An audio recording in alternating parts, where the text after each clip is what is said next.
Você já parou para refletir sobre o fato de que a história de Satanás não começa com o homem, nem com a queda no Éden, mas muito antes, em um tempo anterior à criação da humanidade? E se eu lhe dissesse que por trás de toda a tragédia que conhecemos, existe a história de um ser tão perfeito que sua própria perfeição foi o que o levou à queda? Sim, a queda de Satanás não foi simplesmente fruto da maldade, mas da própria luz que um dia brilhou nele de maneira tão intensa que ele começou a se perder em sua própria grandeza. No princípio, o céu era um domínio de pura harmonia, onde a majestade de Deus reinava soberana.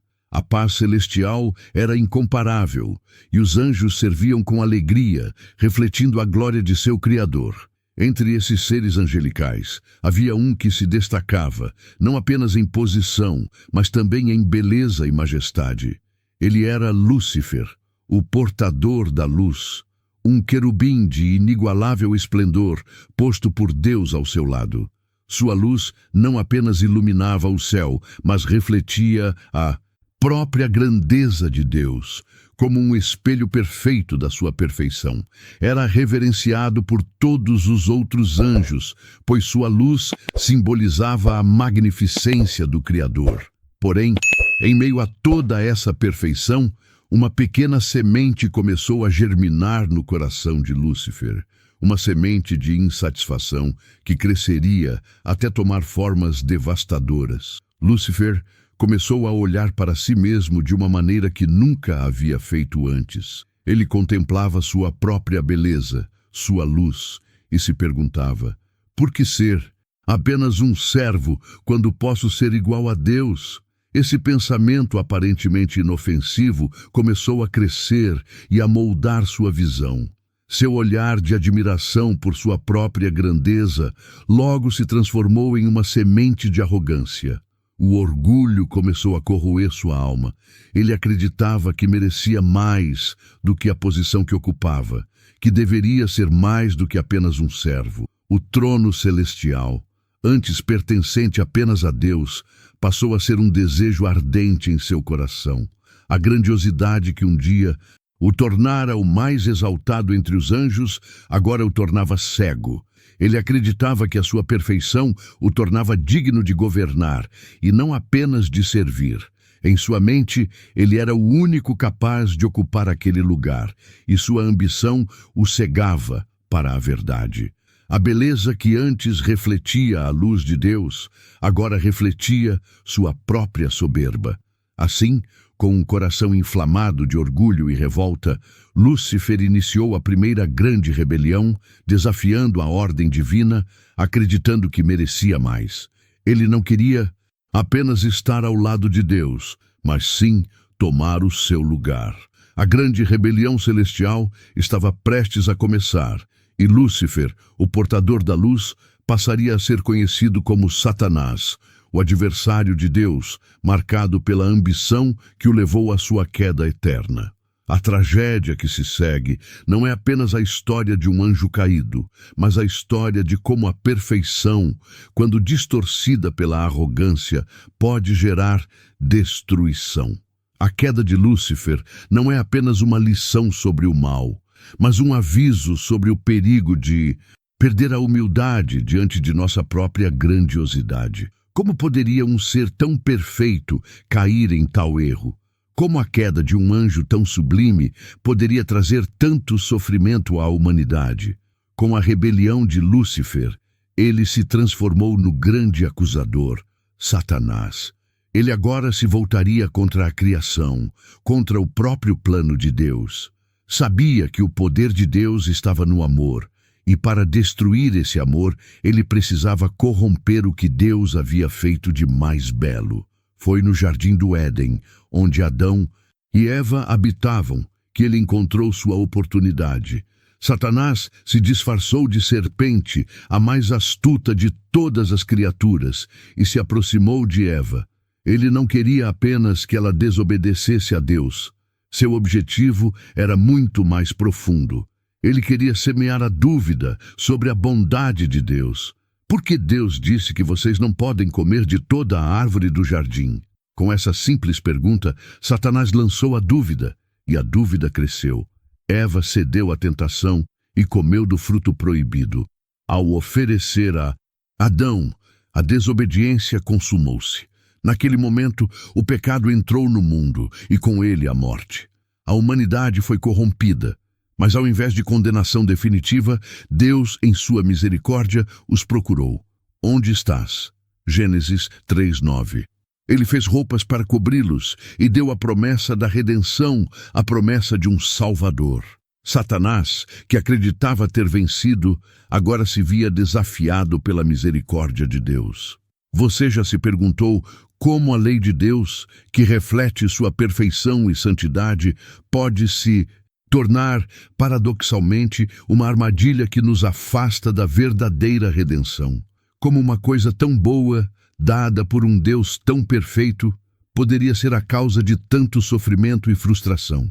Quando o pecado entrou no mundo, ele não apenas corrompeu a humanidade, mas também estabeleceu uma barreira quase intransponível entre o homem e Deus. Contudo, em sua imensa misericórdia, Deus não abandonou a criação, nem entregou a humanidade à destruição completa. Em vez disso, ele começou a levantar figuras, chave para cumprir seu plano de redenção. Homens como Abraão, Isaque, Jacó e Moisés, por exemplo, receberam a responsabilidade de ser os portadores de sua vontade. A lei de Moisés, com seus mandamentos e rituais, foi dada para guiar o povo de Deus, estabelecendo um código moral perfeito que refletia a pureza e a santidade de Deus.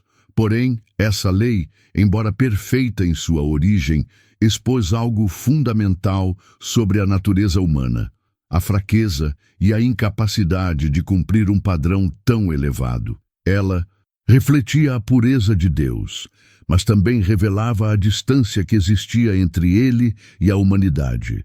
A lei de Deus não era apenas uma diretriz moral.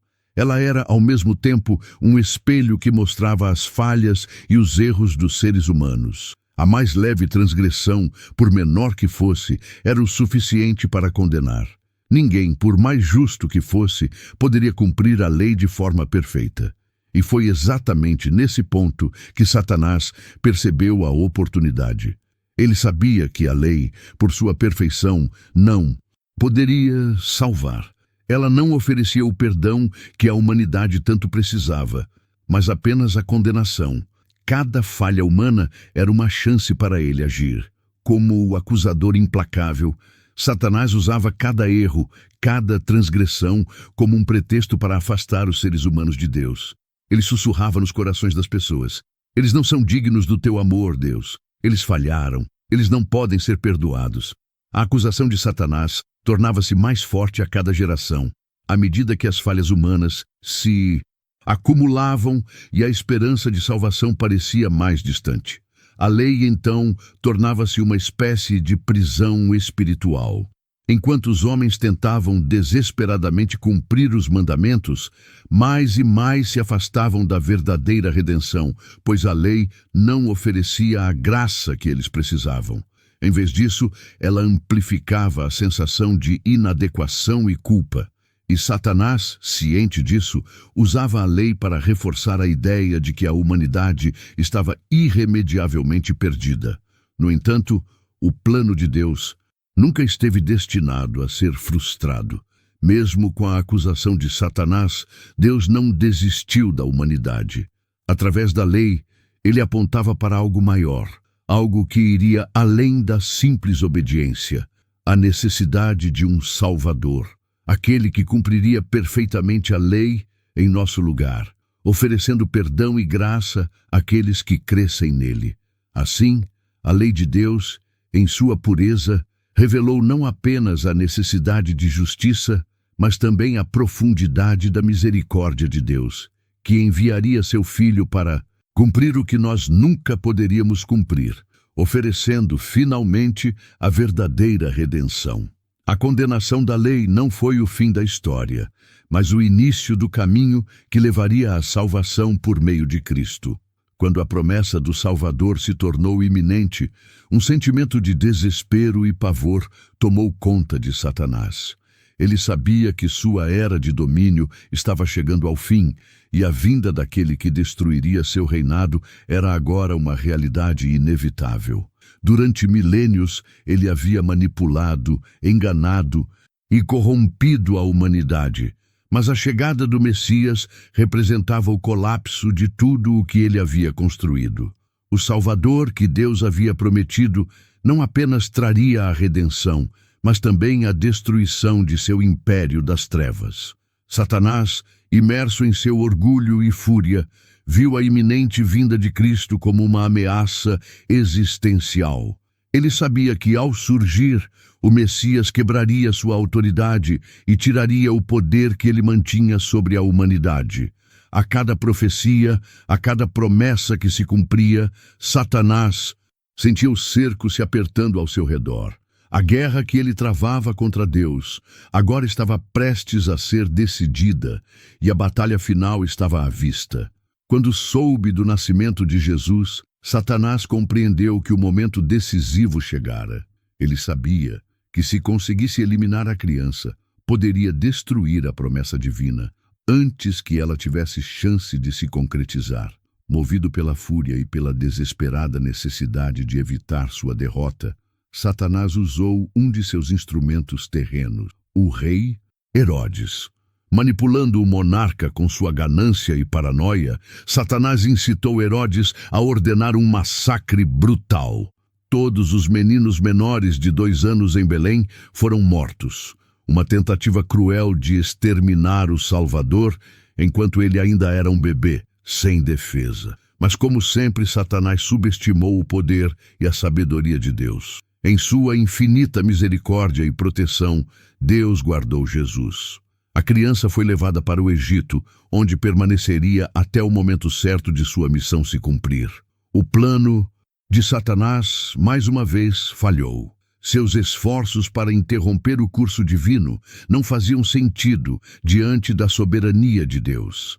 Essa falha de Satanás foi mais do que uma derrota temporária. Foi uma confirmação de sua impotência diante do plano de Deus.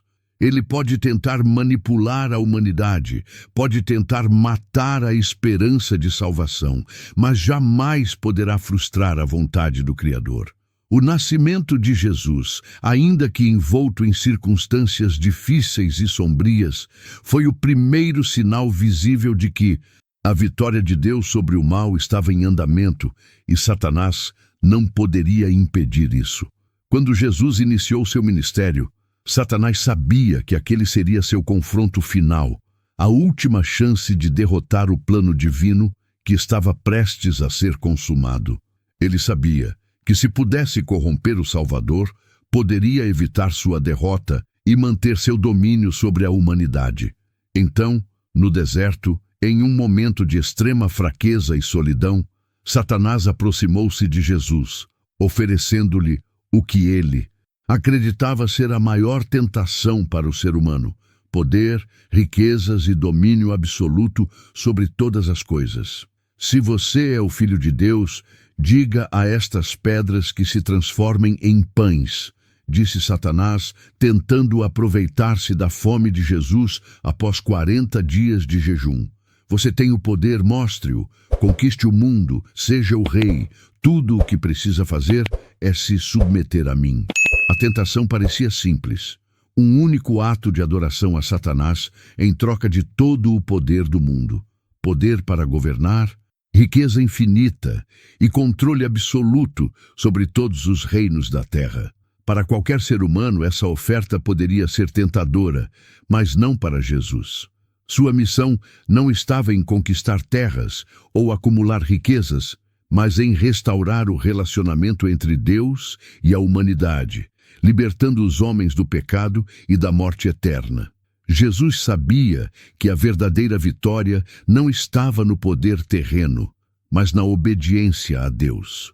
Jesus respondeu a Satanás com a palavra de Deus: nem só de pão viverá o homem, mas de toda palavra que sai da boca de Deus. Mateus 4:4. Ele não cedeu à tentação, porque entendeu que sua missão era mais profunda do que qualquer recompensa material ou poder mundano. Ele sabia que a verdadeira satisfação e sustento vem da obediência a Deus e não da satisfação dos desejos carnais. Satanás, não se dando por vencido, tentou outra abordagem. Ele levou Jesus a um ponto elevado e lhe mostrou todos os reinos do mundo. Tudo isso te darei, se prostrado me adorares.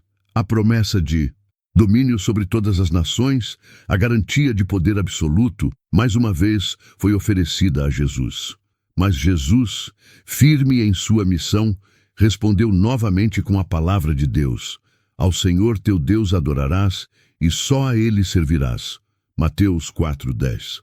Ele recusou a oferta, não porque não tivesse o poder de governar, mas porque sabia que a verdadeira autoridade vinha de seu relacionamento com o Pai, e não de um ato de subserviência a Satanás. Ele não precisava do domínio terrestre, pois seu reino era eterno, fundado na verdade e no amor de Deus. A cada tentação, Satanás tentava não apenas desviar Jesus de sua missão, mas também destruir a confiança inabalável de Jesus no Pai. Contudo, a resposta de Jesus foi sempre a mesma. Ele se refugia na palavra de Deus, em sua verdade e soberania. Em um mundo onde a tentação nos cerca a cada momento, onde as promessas de poder e prazer podem nos seduzir, a resposta de Jesus é um modelo claro para nós. Resistir às tentações não vem da força própria, mas da confiança em Deus e da obediência à sua palavra. Cada vitória de Jesus no deserto foi uma derrota para Satanás. Cada vez que Satanás tentava corromper o coração de Jesus, ele permanecia firme, e a cada resistência, o império de Satanás vacilava ainda mais. A posição de Satanás se tornava insustentável, e ele sabia que sua derrota estava sendo selada. Cada tentação vencida por Jesus não era apenas uma vitória espiritual para ele, mas uma afirmação de que o poder de Satanás sobre a humanidade seria quebrado pela cruz e pela ressurreição. Quando Jesus foi crucificado, Satanás observava com um sentimento de triunfo sombrio. Ele acreditava que finalmente havia conseguido derrotar o plano de Deus, que havia lutado por milênios para corromper a humanidade e distorcer a verdade divina. A dor e a humilhação de Jesus na cruz, aos olhos de Satanás, pareciam ser a prova de que sua rebelião tinha sido vitoriosa. Para ele, a cena da crucificação era uma confirmação de que o plano de redenção de Deus havia falhado, que o Salvador tão aguardado havia sido derrotado e que, com isso, a humanidade continuaria irremediavelmente corrompida e distante de Deus. Satanás se regozijava no momento da crucificação, pensando que, ao ver o Filho de Deus sofrendo nas mãos dos homens, seu domínio sobre o mundo estava seguro. Ele via a dor de Jesus como a marca da impotência divina, um sinal de que Deus não seria capaz de salvar a humanidade, que a morte e o pecado haviam vencido. A visão da cruz parecia ser o selo definitivo de sua vitória. O sofrimento de Cristo, aos olhos de Satanás, era a última confirmação de sua supremacia sobre a criação. Ele imaginava que, ao arrastar Jesus para essa humilhação, havia destruído toda a esperança e confiança da humanidade no amor e na misericórdia de Deus. Mas havia algo que Satanás não sabia, algo que ele não conseguia compreender. A cruz não era a derrota de Deus, mas o meio pelo qual a vitória seria consumada. A morte de Jesus, embora envolta em sofrimento e humilhação, não foi um sinal de fraqueza, mas a execução do plano divino para a libertação da humanidade. Na cruz, Jesus não apenas suportava a dor física, mas carregava o peso do pecado de toda a humanidade, pagando o preço que nenhum homem poderia pagar. Sua morte não foi em vão, foi o ato supremo de amor, onde ele, como o Cordeiro de Deus, tomou sobre si a culpa e a condenação que pertenciam a todos nós. Satanás não entendia que, ao tentar destruir o Salvador, ele estava, na verdade, cumprindo um papel no plano divino.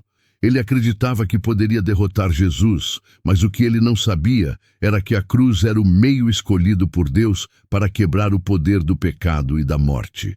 A cada golpe que Jesus recebia, a cada lágrima que caía, o plano de salvação estava mais próximo de ser concretizado. O que parecia ser a maior derrota para o Salvador era, na verdade, o ato mais grandioso de redenção já realizado. Na cruz, Jesus não apenas pagou o preço do pecado, mas destruiu o poder de Satanás sobre todos aqueles que se entregassem a ele. Ao morrer, ele esmagou a cabeça da serpente, como havia sido prometido desde o início, em Gênesis 3:15. Satanás, ao tentar destruir Jesus, estava, na verdade, permitindo que a redenção se realizasse, pois foi através do sofrimento de Cristo que o pecado foi derrotado e a humanidade foi reconciliada com Deus. O que Satanás não compreendeu foi que, na cruz, ele não estava assistindo à sua vitória, mas à sua derrota final sendo selada. Cada dor de Jesus na cruz não era um sinal de falha divina, mas a garantia de que em Cristo todos os que acreditassem teriam vida eterna e liberdade do poder do pecado. Satanás, com sua astúcia e orgulho, tentou destruir o Salvador, mas ele não sabia que ao fazer isso estava permitindo a realização do maior plano de Deus, a salvação da humanidade. Quando Jesus morreu, Satanás acreditou que finalmente havia triunfado.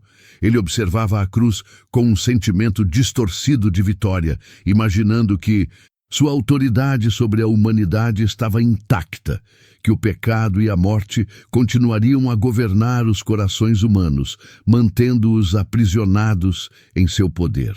Para Satanás, a morte de Jesus parecia ser o golpe final em um plano divino falho. No entanto, o que ele não podia prever era que a verdadeira batalha estava apenas começando. 3 dias depois, algo extraordinário aconteceu. O silêncio sombrio do túmulo foi quebrado por uma ação que Satanás não poderia compreender nem controlar. Jesus ressuscitou. A morte, que parecia ter sido a última palavra sobre o Salvador, não conseguiu retê-lo. Satanás, que imaginava que o fim de Jesus fosse o fim de toda esperança, viu sua autoridade desmoronar diante de algo que ele não poderia destruir: a vida. A ressurreição de Jesus não foi apenas a prova de sua vitória sobre a morte, mas a destruição do império de Satanás. Com um simples ato de Deus, o que parecia ser uma vitória para o maligno, se transformava em sua derrota definitiva. Ao ressuscitar, Jesus não apenas demonstrou seu poder sobre a morte e o pecado, mas também liberou a humanidade da escravidão que Satanás mantinha sobre ela. Ao trazer vida àqueles que o seguiam, Jesus ofereceu uma liberdade que Satanás tanto temia. A prisão que ele havia forjado com suas mentiras e manipulações foi quebrada de forma irreversível. A vitória de Jesus sobre a morte não foi apenas uma confirmação de que ele havia derrotado Satanás, mas também uma garantia de que todos aqueles que aceitassem sua graça não estariam mais sujeitos à condenação eterna. A porta para a salvação estava aberta, e Satanás não poderia mais impedir ninguém de passar por ela. Satanás, no entanto, não aceitou sua derrota com facilidade. Mesmo diante da ressurreição de Jesus, ele se recusava a reconhecer sua perda. Sua arrogância, alimentada por séculos de manipulação e engano, não o deixava se submeter à verdade de que sua autoridade tinha sido quebrada. Ele tentou, com todas as suas forças, afastar as pessoas da verdade da ressurreição, alimentando dúvidas e desesperança nos corações humanos. Satanás sabia que a derrota de Cristo significava que ele perderia seu domínio sobre as almas humanas. Então, ele se empenhou em espalhar confusão, tentando destruir a fé daqueles que agora tinham a oportunidade de viver em liberdade. Mas, ao tentar negar a vitória de Cristo, Satanás só reafirmou sua impotência diante do poder divino. O que ele não entendia era que, ao resistir à verdade, ele estava apenas revelando sua própria derrota. A ressurreição de Jesus foi o selo definitivo de que o mal havia sido vencido e que ninguém que se entregasse à graça de Deus seria mais escravo de Satanás. O que Satanás não sabia e o que ele agora se vê incapaz de impedir é que a ressurreição de Jesus não apenas garantiu a vitória de Cristo, mas também ofereceu a todos os crentes a promessa de uma nova vida, livre do domínio do pecado e da morte. Satanás tentou esmagar essa esperança, mas, com cada vida que se rende ao poder de Cristo, ele se vê mais fraco, mais impotente. A ressurreição de Jesus não é apenas um evento histórico, é a chave da liberdade para toda a humanidade, uma liberdade que Satanás jamais poderá tomar de volta.